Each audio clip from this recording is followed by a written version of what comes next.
امام پاک سلام رخصت پیش کرنے کے لیے نانا جان کی قبر پر پہنچتے ہیں۔ تھوڑی دیر کے لیے اپنی آنکھوں کو بند کریں اور ذرا اس منظر کو یاد کریں، ذرا اس کیفیت کو یاد کریں، ذرا اس کیفیت کو، اس کنڈیشن کو آپ یاد کرنے کی کوشش کریں جب امام پاک 54 یا 56 سال کی عمر میں میرے امام اپنے نانا جان کے روضہ پاک پر پہنچے ہوں گے۔ لوگ پھول اور چادر لے کر کے مزاروں پہ جاتے ہیں، میرا حسین اپنے نانا کے مزار پہ گیا ہے تو آنسوؤں کا نذرانہ لے کے گیا۔ تربت رسول اللہ سے حسین لپٹ گئے اور قدم رسول میں اپنے آنکھوں سے آنسوؤں کا نذرانہ پیش کرتے ہوئے عرض کرتے ہیں، نانا جان حسین کا آخری سلام قبول کر لیں۔ نانا جان آپ کی انگلیوں کو پکڑ کے ہم نے مدینہ میں چلنا سیکھا، نانا جان آپ کے کندھے پر سواری کر کے ہم نے اونچائیوں کے منزلیں طے کی، نانا جان آپ کے ہونٹوں سے ہم نے آپ کا لعاب دہن پیا ہے، نانا جان آپ جب سجدہ کرتے تھے نا تو آپ کی پشت پہ ہم سوار ہو کر کے کھیلا کرتے، نانا جان جب اپنی ماں کی آغوش میں کبھی کبھار ہم رونے لگتے تھے، اے نانا مجھے یاد ہے کہ آپ اپنی نماز بھی مختصر کرتے تھے اور فاطمہ سے کہتے تھے، فاطمہ میرے ان شہزادوں کو رلایا نہ کر، اس لیے کہ جب میرے شہزادے روتے ہیں تو میرا دل روتا ہے، میری نماز مختصر ہو جاتی ہے۔ نانا جان آج حسین کا آخری سلام قبول کریں اور آپ کی قبر ناز سے، آپ کی تربت اطہر سے آج میں اپنا سر لے کے جا رہا ہوں، مگر ایک دن آئے گا کہ میرا سر آپ کے قدموں پہ نچھاور ہوگا، مگر مجھے اس بات کی خوشی ہے کہ میرا سر تو کٹ جائے گا مگر یا رسول اللہ آپ کا دین قیامت تک چلتا رہے گا اور آپ کے دین کا پرچم قیامت تک لہراتا رہے گا۔ آنسوؤں کی دھار ہے جو آنکھوں سے بہ رہی ہے، یہ آخری ملاقات تھی۔ انسان جہاں پیدا ہوتا ہے وہاں کی مٹی سے اسے محبت ہوتی ہے۔ حسین اعظم مدینہ طیبہ میں پیدا ہوئے تھے، ہم تو وہاں پر چند دن کے لیے جاتے ہیں مسلمانوں، آنے کی طبیعت نہیں کہتی، اور ہم یہ سوچتے ہیں مدینہ جائیں پھر آئیں، مدینہ پھر جائیں، اسی میں عمر کا قصہ تمام ہو جائے۔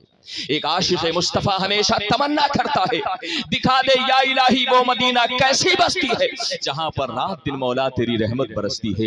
ایک عاشق مصطفیٰ یہ تمنا کرتا ہے، داغ فرقت طیبہ قلب مزمحل جاتا، کاش گنبد خضرا دیکھنے کو مل جاتا۔ اللہ اکبر، ہم چند دنوں کے لیے جاتے ہیں مدینہ طیبہ، واپس آتے ہیں تو کلیجہ روتا ہے، واپس آتے ہیں تو ہماری آنکھیں روتی ہیں۔ ذرا بتاؤ تو صحیح، حسین اعظم نے اپنی زندگی کے تقریباً 54-56 سال مدینہ طیبہ کی گلیوں میں گزارا ہے، وہاں کی صبح و شام کو دیکھا ہے، وہاں کی فضاؤں میں سانسیں لی ہے، صبح و شام رسول اللہ کے مزار پہ حاضری دیا ہے، آقا کے تربت ناز پر جا کر کے نہ جانے کتنی بار فاتحہ پڑھا ہے، مصطفیٰ کی آغوش میں کھیلنے کا احساس پایا ہے، نبی کی انگلیوں کو پکڑ کے چلنا سیکھا ہے۔ بھلا بتاؤ تو صحیح مسلمانوں، آج وہی حسین مصطفیٰ ہے، آج اپنے نانا سے آخری سلام پیش کر رہے ہیں، تربت مصطفیٰ پر آنسوؤں کا نذرانہ پیش کر رہے ہیں، عرض کر رہے ہیں نانا جان حسین کا آخری سلام قبول کر لیجئے۔ اب یہاں میں نہیں آؤں گا، اب یہاں آپ کا حسین نہیں آئے گا، یہاں آئے گا تو حسین کا کٹا ہوا سر آئے گا، یہاں آئے گا تو حسین کا لٹا ہوا قافلہ آئے گا۔ یا رسول اللہ حسین کا آخری سلام قبول کر۔ اللہ کے نیک بندو، امام حسین رضی اللہ تعالیٰ عنہ نے کتنے درد و کرب کے ساتھ رسول اللہ کے تربت ناز کو چھوڑا ہوگا، آپ ذرا احساس تو کریں تھوڑی دیر کے لیے۔ اللہ اکبر۔ اس کے بعد امام پاک پہنچے اپنی والد ماجدہ حضرت فاطمہ الزہرا کے تربت ناز پر۔ کون سیدہ فاطمہ زہرا؟ ہاں وہی سیدہ فاطمہ زہرا جنہیں ہم سیدہ کائنات کہا کرتے ہیں، جن کی چکی چلتی ہے تو پوری کائنات کو اللہ روزی عطا کرتا ہے، جن کے شہزادوں کی شان یہ ہے، کیا بات رسا اس چمنستان کرم کی زہرا ہے کلی جس میں حسین اور حسن پھول، وہی فاطمہ زہرا ہے، حضرت امام حسین کی ماں ہے۔ پہنچے حسین پاک ماں کی قبر پر اور ماں کے قبر کے پائے تانے جا کر کے آپ اپنا سر رکھ دیتے ہیں۔ اے امی جان، ہم نے آپ کے سینے سے دودھ پیا ہے، اے امی جان ہم نے آپ کے آغوش میں اپنی زندگی کی بہاریں دیکھی ہیں، اے امی جان آپ جب رات میں سجدے کیا کرتی تھی تو اٹھ کے آپ کا حسین دیکھا کرتا تھا، آج انہی سجدوں کے قرض اتارنے کی گھڑی آ گئی ہے. آپ تو پوری رات سجدہ کرتی ہے. آپ کا بیٹا وعدہ کرتا ہے کہ قیامت تک ایسا سجدہ حسین کرے گا کہ سر رکھے گا میدان کربلا میں اور سر اٹھائے گا میدان محشر میں. اتنا لمبا سجدہ کائنات میں کسی نے نہ کیا ہوگا. سر رکھتے ہوئے حسین کو دنیا دیکھے گی مگر سر اٹھاتے ہوئے حسین کو اس کا خدا دیکھے گا.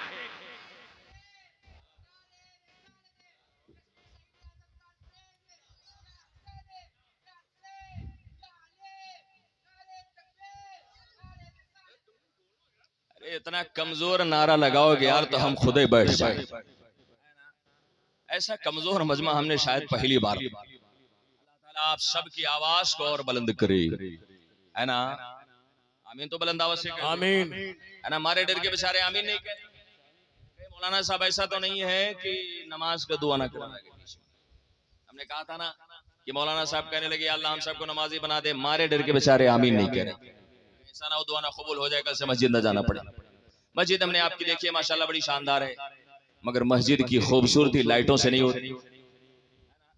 مسجد کی خوبصورتی خوبصورت قالینوں سے نہیں ہوتی.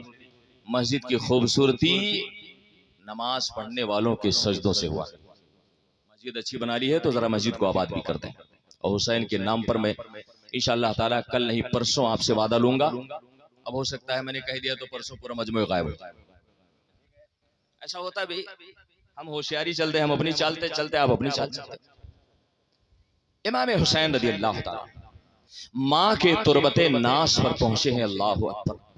ایسا لگ رہا تھا جسے زمین پھٹ جائے گی, آسمان کا سینہ شق ہو جائے. امام پاک ماں سے آخری سلام کرنے پہنچے اور کہنے لگے امی جان, لوگ ماؤں کے دودھ کا قرض ادا کرتے ہیں, آپ کا حسین آپ کے دودھ کا قرض 72 زخم کھا کے ادا کرے. لوگ ماؤں کے سینوں کے دودھ کا قرض ادا کرتے ہیں اور آپ کا حسین آپ کا فرض ادا کرے گا. آپ نے ہمیں سکھایا ہے کہ باطل کے آگے بیٹے کبھی جھکنا نہیں, سر کٹا دینا مگر سر کبھی جھکانا نہیں. امی جان سے درد بھرا سلام کر کے بڑے بھائی حضرت امام حسن کے مزار پر پہنچے. اور یہ ایک دردناک سلسلہ ہے. علماء نے فرمایا ہے کہ بہت زیادہ دردناک واقعات نہیں بیان کرنے چاہیے, مگر کریں تو کیا کریں. یہ دل ہے نا انسان کا, اس دل میں حسین پاک کی محبت ہے, اور حسین کی محبت نے کبھی کبھی رلا بھی دیتی ہے. سچی بات یہ ہے کہ جسے حسین سے سچی محبت ہوگی نا, حسین کی مظلومیت اور حسین کی شہادت, مطلب ایک ایسا تاریخ عالم کا ایک ایسا دردناک واقعہ کہ کسی انسان کے دل میں, اگر انسان کا دل ہوگا نا تو سوال ہی نہیں کہ اس کی آنکھوں میں آنسو نہ. اگر پتھر ہے تو میں پتھر کی بات نہیں کرتا, مگر حسین کی شہادت پہ پتھروں نے بھی رو کر کے حسین کی شہادت کو سلامی دیا. پتھروں نے بھی رو کر کے خون کے آنسو روئے. یہ اللہ کے نیک بندو, حسین رات کے تاریکی میں قافلے حسینی کو لے کر کے اور مدینہ طیبہ سے نکلتے ہیں. تھوڑی دیر کے لیے یہیں پر اسٹاپ لے لیجئے, رک جائیے, اور آپ ذرا تاریخ کا وہ منظر بھی یاد کیجئے جب ایک وقت تھا کہ حسین کے نامنا مکہ شریف سے ہجرت کر کے مدینہ شریف آ رہے. آپ نے نہیں سنا رسول اللہ کی ہجرت کا واقعہ؟ ہم نے آپ کو بیان کیا تھا نا حضرت علی کے ان کے بیان میں, آپ کو بتایا تھا. میں ایک دور تھا کہ حسین کے نانا ہم سب کے آقا جناب محمد رسول اللہ مکہ شریف سے ہجرت کر کے مدینہ آ رہے تھے, اور ایک دور یہ ہے کہ نواسے رسول اللہ مدینہ سے ہجرت کر کے مکہ جا رہے ہے نا. تاریخ کا آپ ذرا ایک تاریخ کی کڑی کو دوسری کڑی سے ملا کر کے دیکھنے کی کوشش کریں. حسین کے نانا مکہ سے مدینہ آئے اور حسین مدینہ سے مکہ جائے. حسین کے نانا جب مکہ سے چلے تھے نا تو حرم کعبہ میں پہنچ کر کے میرے آقا نے بھی یہی کہا تھا کہ اے کعبہ تیری عظمت کو سلام, میری طبیعت نہیں کہہ رہی کہ میں تجھے چھوڑ کے جاؤں, مگر میں جا رہا ہوں اس لیے تاکہ خدا کا دین پھیلا سکوں. اے مکہ کی گلیوں, یہ میرا مولد و مسکن ہے, میری طبیعت نہیں کہہ رہی ہے کہ میں یہاں چھوڑ کر کے جاؤں, مگر دین ہے جو مجھے یہاں سے لے کے جا رہا ہے. آج سیم کنڈیشن، آج سیم وہی حالت ہے۔ حضرت امام حسین نواسے رسول اللہ پر حضرت رسول اللہ نے مکہ شریف سے مدینہ کی طرف ہجرت کی تھی دین کو پھیلانے کے لیے۔ طائف میں پتھر کھائے تھے دین کو پھیلانے کے لیے، مدینہ کی گلیوں میں کانٹوں پر چلنا گوارا کیا تھا دین کو پھیلانے کے لیے۔ اللہ کے رسول صلی اللہ علیہ وسلم نے نہ جانے کتنے ظلم و استبداد برداشت کیے تھے، نہ جانے کتنے تنقید کے تیروں کو کھایا تھا، نہ جانے کتنے اعتراضات و اشکالات کو جھیلا تھا۔ آپ کو مجنون بھی کہا گیا تھا، آپ کو ساحر بھی کہا گیا تھا، آپ کو نہ جانے کتنے کتنے گالیاں دی گئی تھی، مگر رسول اللہ نے دین پر استقامت کی مثال پیش کر دی۔ آقا دو جہاں نے دنیا کو پیغام دیا تھا کہ دین مصطفیٰ پھیل کر رہے گا، دنیا چاہے جس قدر بھی سازشیں رچ لے، رسول اللہ کا دین پھیل کر رہے گا۔ اسی لیے رسول اللہ نے مدینے کی گلیوں میں کانٹوں پر چلنا گوارا کیا۔ طائف میں آپ نے پتھر بھی کھائے، ابو جہل و ابو لہب کی آپ نے گالیاں بھی برداشت کر دی، مگر مصطفیٰ کریم نے مکہ شریف سے مدینہ ہجرت کیا تھا۔ کس لیے کیا تھا؟ دین کو پھیلانے کے لیے کیا تھا۔ آج نواسے رسول اللہ ہے، آج رسول اللہ کے دین پر مصیبت کی گھڑی آئی ہے، آج قرآن کے تقدس کو پامال کیا جا رہا تھا، آج خانہ کعبہ کے وقار پر حرف اٹھایا جا رہا تھا، آج رسول اللہ کے حدیث پر اعتراض کیا جا رہا تھا، آج خاندان نبوت پر اعتراض کیا جا رہا تھا۔ نبی نے مکہ سے مدینہ کی طرف ہجرت کیا تھا دین کو پھیلانے کے لیے، اور حسین نے مدینہ سے مکہ کی طرف ہجرت کر رہے ہیں تو اسی پھیلے ہوئے دین کو بچانے کے لیے کر رہے ہیں۔ ایک ہجرت ہو رہی ہے دین کو پھیلانے کے لیے، اور دوسری ہجرت ہو رہی ہے اسی دین کو بچانے کے لیے۔ نعرہ تکبیر، نعرہ رسالت، حسین اعظم کانفرنس، علماء اہل سنت، سبحان اللہ سبحان اللہ۔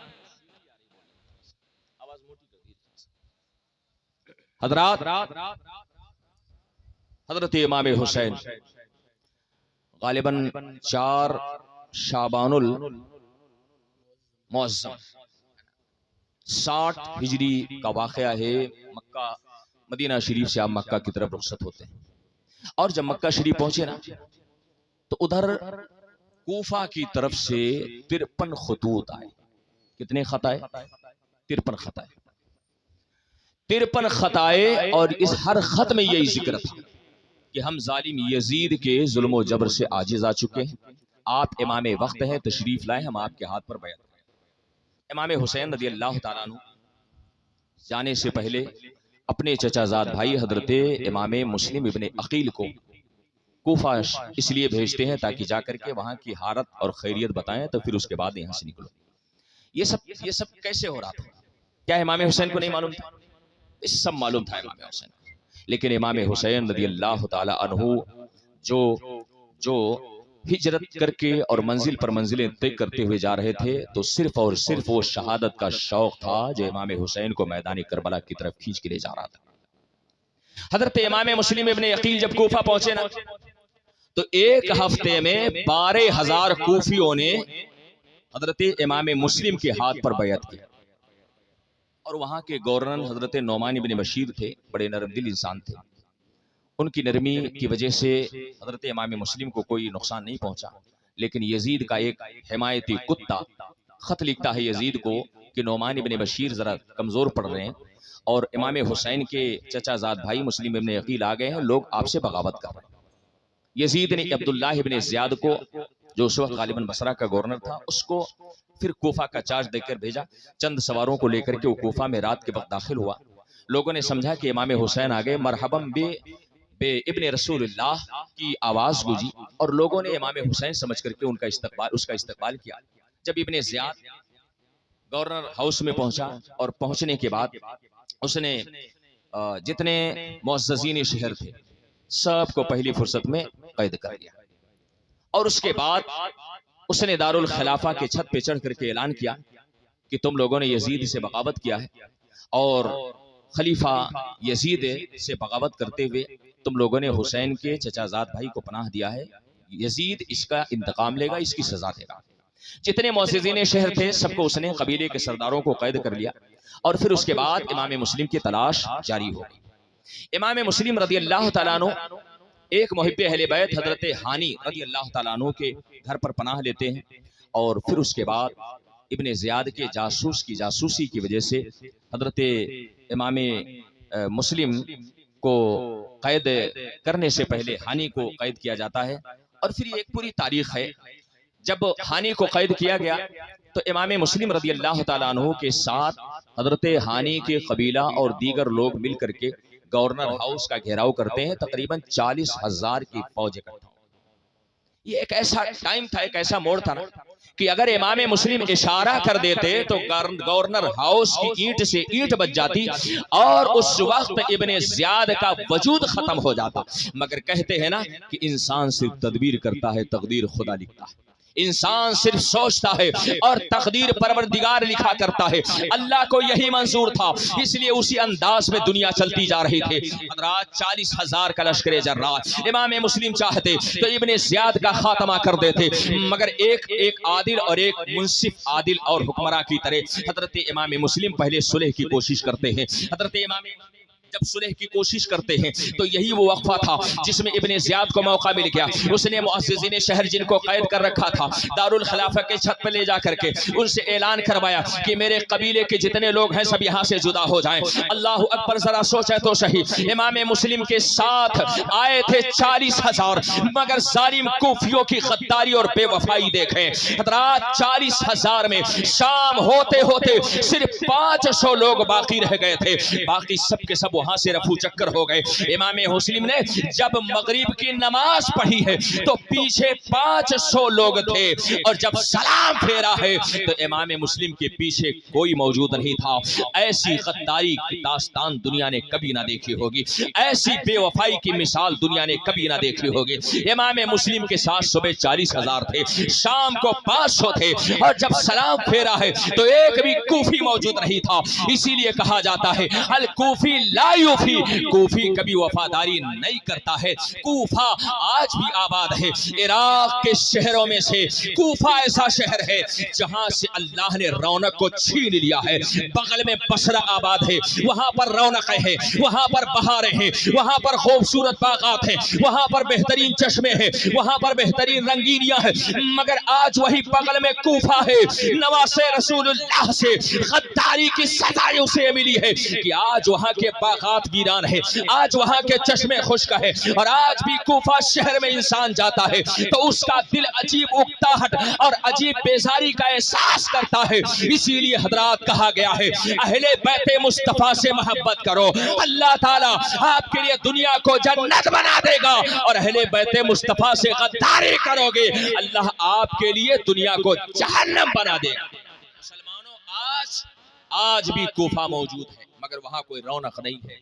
حضرت امام مسلم رضی اللہ تعالیٰ عنہ رات کا سناٹا ہوتا ہے، جس رسول اللہ کے صدقے میں پوری دنیا کو گھر ملا، آج اسی رسول اللہ کا شہزادہ گھر کی تلاش میں آج در در چکر لگا رہا ہے، کوفے کی گلیوں میں گھوم رہے ہیں۔ حضرت امام مسلم پیاس کی شدت سے کراہ رہے تھے، اور آپ ٹہلتے ٹہلتے ایک گھر کے قریب پہنچے تو دیکھا کہ ایک بوڑھی خاتون جن کا نام توعہ تھا، بوڑھی خاتون کے گھر کے پاس آپ پہنچے تو تھک کر کے ان کے گھر کے دروازے پر بیٹھ گئے۔ خاتون نے پوچھا شہزادے کسی چیز کی ضرورت ہے؟ کہا کہ مجھے ذرا ایک گلاس پانی پلا دو۔ پانی پلایا، اور پھر اس کے بعد تھوڑی دیر بیٹھے رہے۔ بوڑھی خاتون نے کہا کہ بیٹا جاتے کیوں نہیں؟ کہا میں کہاں جاؤں، میرے پاس تو کوئی گھر ہی نہیں، میرے پاس کوئی گھر نہیں۔ اللہ کے نیک بندو، جس کے صدقے میں اللہ نے ساری کائنات کو نعمتوں سے سرفراز فرمایا، آج اسی رسول اللہ کا شہزادہ بے گھر ہے اور گھر کی تلاش میں۔ ایسا ظلم و ستم کبھی دنیا نے دیکھا ہوگا؟ ایسی زیادتی کبھی دنیا نے دیکھی ہوگی؟ اسی رسول اور آل رسول پر درود اور کلمہ پڑھنے والے آج رسول اللہ کے شہزادے کو رہنے کے لیے گھر نہیں دے رہے، آج رسول اللہ کے شہزادے پر زمین تنگ ہو گئی ہے۔ بوڑھی خاتون نے کہا بیٹے تم ہو کون؟ تمہارا چہرہ تو کچھ اور بتا رہا ہے، تمہارے چہرے کی چمک، تمہارے چہرے کی دمک، تمہارے چہرے کا یہ پیارا پن، یہ ہمیں کچھ اور بتا رہا ہے، تم ہو کون؟ کہنے لگے بوڑھی خاتون، بوڑھی اماں، میں حضرت عقیل کا بیٹا مسلم ہوں۔ جب بوڑھی خاتون نے سنا نا تو اس کی آنکھیں چمک اٹھی، آنکھیں چمک اٹھی، اور اس بوڑھی خاتون نے کہا اے رسول اللہ کے شہزادے، آپ کے قدموں پہ میری 1000 جانیں قربان۔ یہ گھر آپ کا ہے، یہ میرا نہیں ہے، اگر آپ اجازت دو تو میں اس گھر میں رہو، اور اگر اجازت نہیں دو گے تو اے رسول اللہ کے شہزادی یہ گھر آپ کا ہے، یہ در و دیوار آپ کے ہیں، یہ دروازے کھڑکیاں آپ کے ہیں، یہ تخت و تاج آپ کے ہیں۔ اے رسول اللہ کے شہزادے، آپ کہہ رہے ہو کہ آپ مہمان ہو، نہیں، آپ میزبان کی حیثیت رکھتے ہو، میں مہمان کی حیثیت رکھتی ہو، آپ کا گھر ہے، آپ اس میں سکونت اختیار کر سکتے ہو۔ بڑی عقیدت و محبت کے ساتھ اس نے بستر لگایا ہے، حضرت امام مسلم کو اس بستر پہ سلا دیا ہے، گھر کا دروازہ بند کر دیا ہے، اس بوڑھی خاتون کا شرابی